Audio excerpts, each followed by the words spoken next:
do. But 5 years later, I'm thrilled and proud to share with you that our revenues have doubled every year. We have no debt. We have several marquee clients.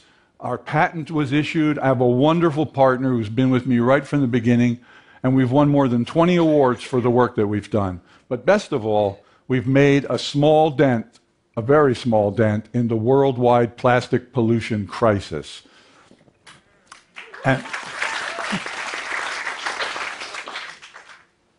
And I am doing the most rewarding and meaningful work of my life right now. And I can tell you there's lots of resources available to entrepreneurs of all ages. But what I really yearned for 5 years ago was to find other first-time entrepreneurs who were my age. I wanted to connect with them. I had no role models, absolutely none. That 20-something app developer from Silicon Valley was not my role model. I'm sure he was very clever.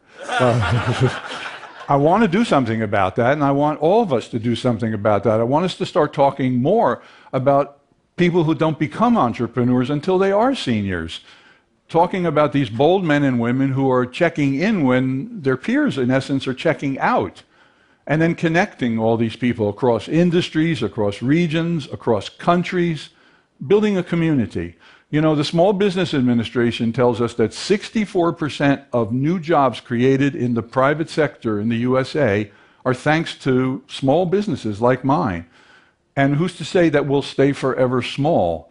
We have an interesting culture that really expects when you reach a certain age, you're going to be golfing or playing checkers or babysitting the grandkids all of the time. And I adore my grandchildren. And I'm also passionate about doing something meaningful in the global marketplace. And I'm going to have lots of company. The Census Bureau says that by 2050, there will be 84 million seniors in this country. It's an amazing number. That's almost twice as many as we have today. Can you imagine how many first-time entrepreneurs there will be among 84 million people? And they'll all have 4 decades of experience.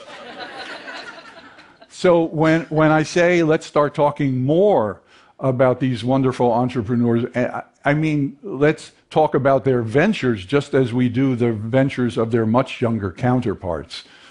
The older entrepreneurs in this country have a 70% success rate starting new ventures. 70% success rate. We're like the Golden State Warriors of entrepreneurs. And that number plummets to 28% for younger entrepreneurs. This is according to a UK-based group called CMI. Aren't the accomplishments of a 70-year-old entrepreneur every bit as meaningful, every bit as newsworthy as the accomplishments of a 30-year-old entrepreneur? Of course they are. That's why I'd like to make the phrase 70 over 70 just as commonplace as the phrase 30 under 30. Thank you.